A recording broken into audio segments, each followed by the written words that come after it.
Hi, Joe here at woollycottage.com.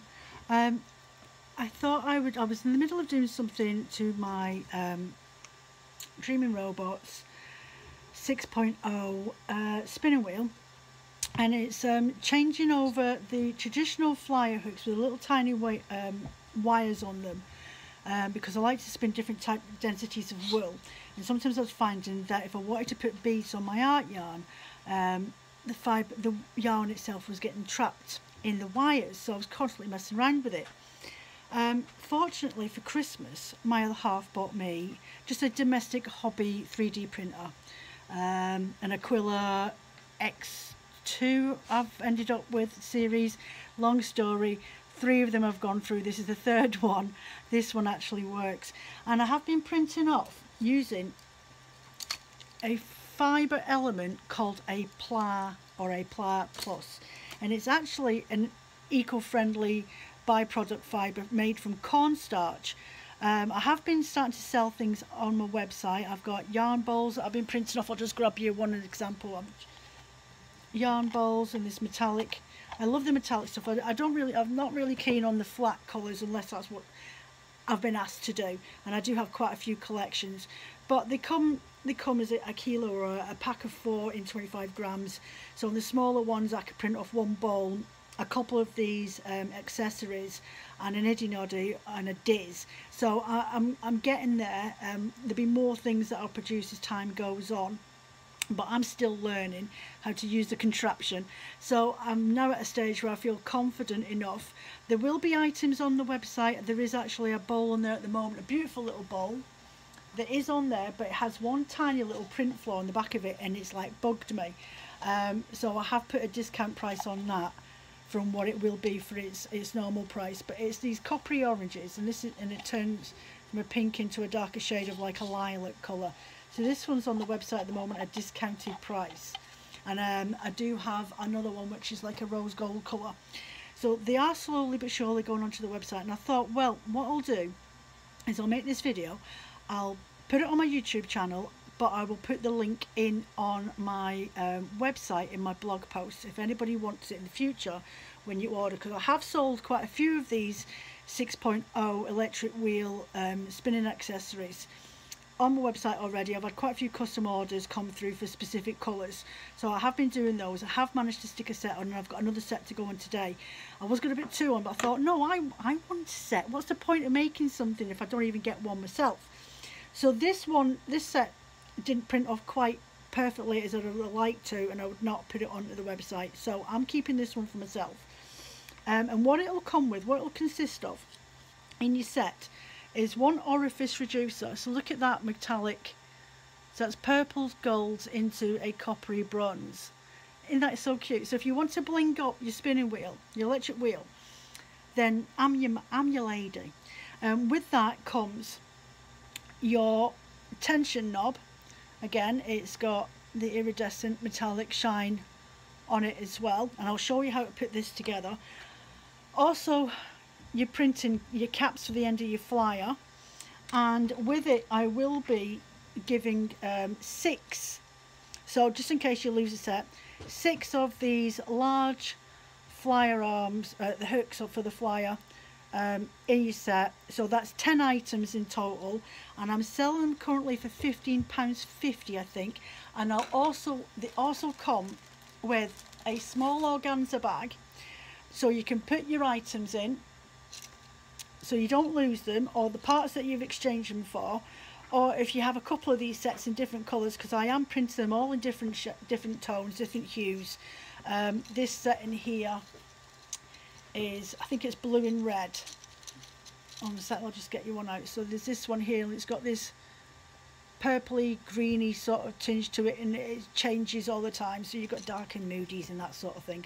So yeah, that's what I'm adding to the website. So it'll come in this little organza bag, everything sits in it perfectly. This is one with everything in it, and you can see there's the orifice reducer, there's the tension cap, the tension knob, there's the flyer arm caps, and your 6 flyer hooks go into this pack. So it's definitely at a competitive price.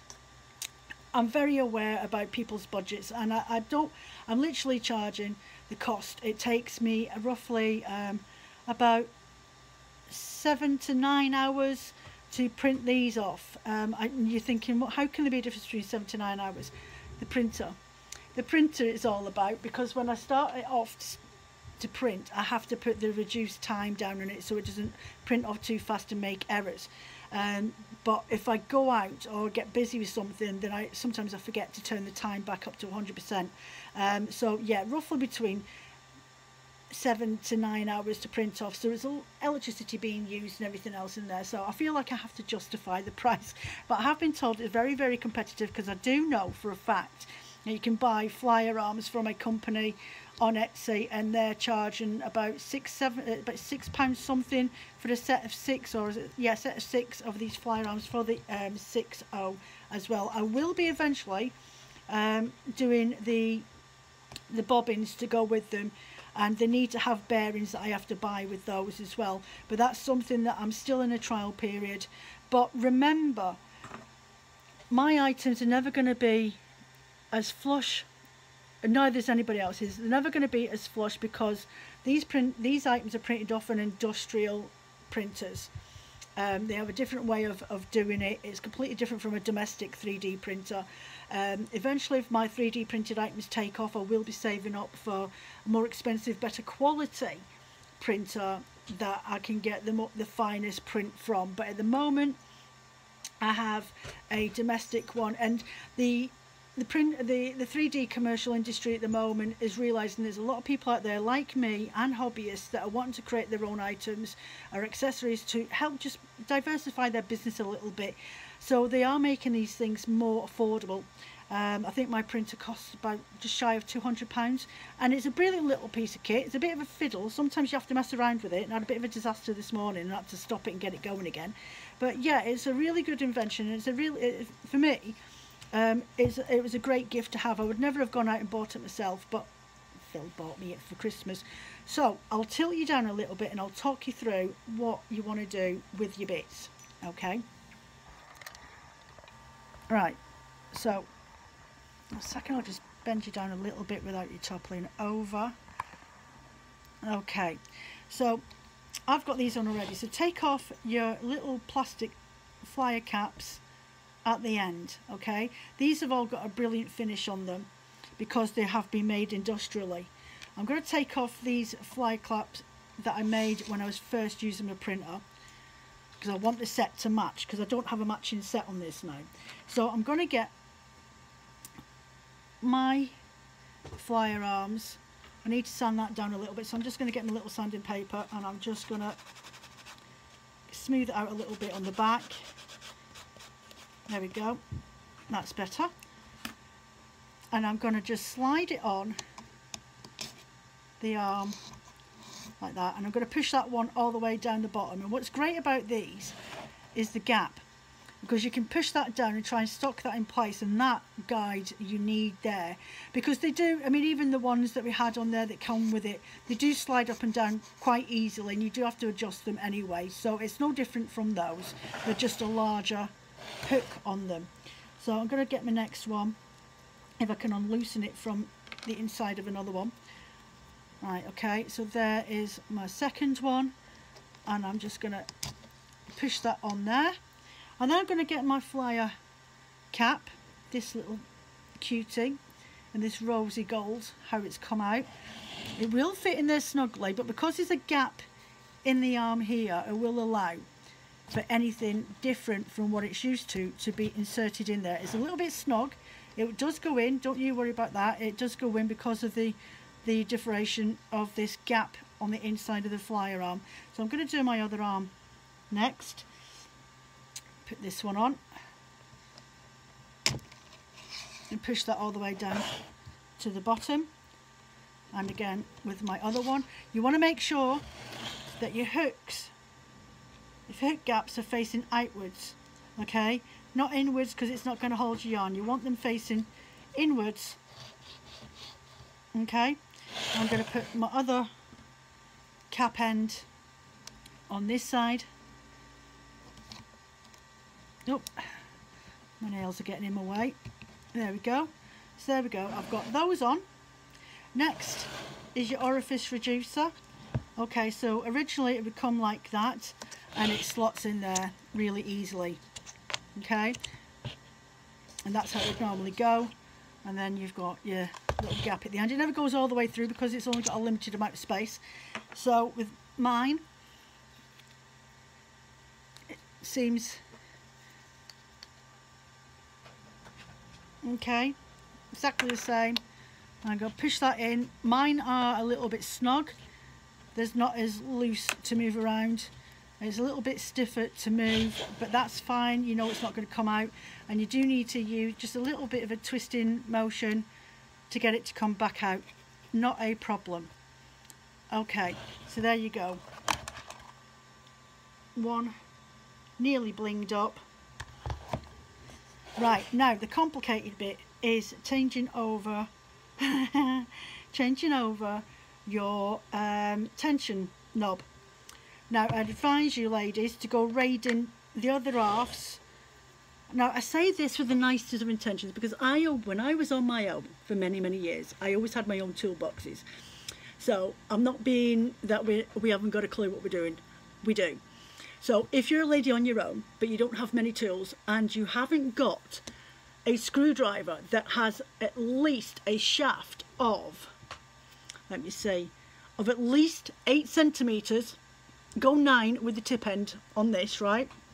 You want a crosshead screwdriver. So where are we? There.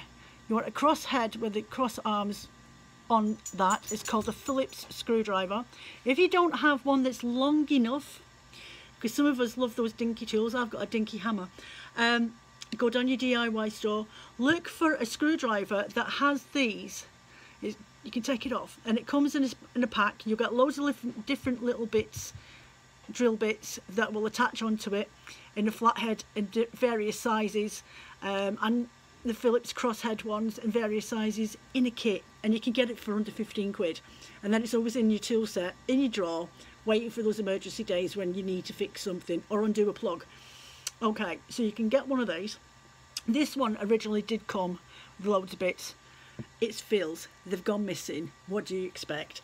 So you want this screwdriver to be at least 9 to 10 centimeters long. And I say that because this is where I had trouble the other night when I was trying to take this off. I need this to be able to get in through the back here to get to that screw in there behind the tension knob. Okay, yeah, so I needed to realise that I needed a screwdriver. Hold on a minute, I'm going to turn this around. I needed a screwdriver that would actually go all the way through to the back of the knob. Hence I say you need a screwdriver with a shaft of at least 9 centimeters long, so you can get in the back to undo the screw. So I'm just gonna, so I just want to tilt you down a little bit to do this. So what I want to do is, I'm trying to get into a position where you can actually see what I'm doing but not be too close. So I'm putting the screwdriver in through the back slot where the spring is, okay, through into the back of the screwdriver at the back of the knob, and then always remember, turn to the left to loosey-goosey. It's a little bit stiff to get started, but it will pop right off. The string for the tension knob will come off. It's tied, it's sort of tied and wound in the back of the knob, okay? But on there as well, you will notice there is actually a spring on the screw. Keep that on there. There's no reason for you to take the screw out of that slot. Leave it where it is with the spring on it, okay? You need that. So next, what I want to do is take this away, put it somewhere safe, and get my new tension knob, okay? Insert it over the top of the cover, which goes in really nicely. Get my screwdriver and turn it in a clockwise direction or tighty-righty, and it will screw in there. Hold on a minute, you know what I forgot to do? 2 ticks. I forgot to tie my cord around inside. There we go.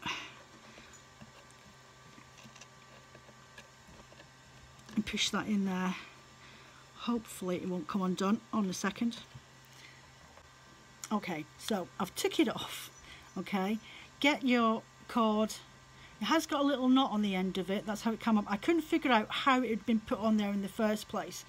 So all I did was wrap a loose knot around and then just thread it back in to make a knot, and then try and tighten it as much as I can so it won't move.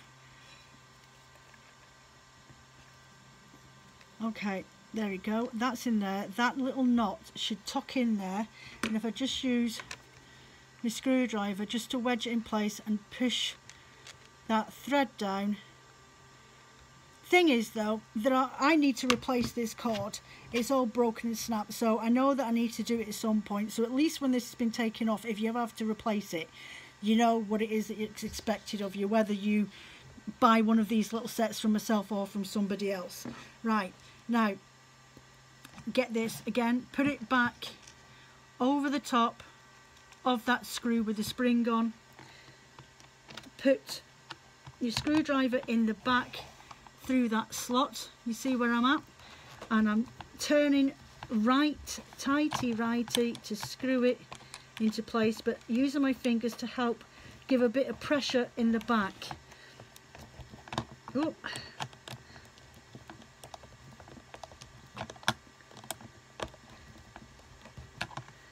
I think we're nearly there. I can still feel it a little bit loose. Oh, just about, I think. There we go. There we go. That's that done. So just pull it ever so gently through that side and then bring it back up, and then just tighten my tension as I would do on the back of my bobbin. Okay, and there you have one blinged up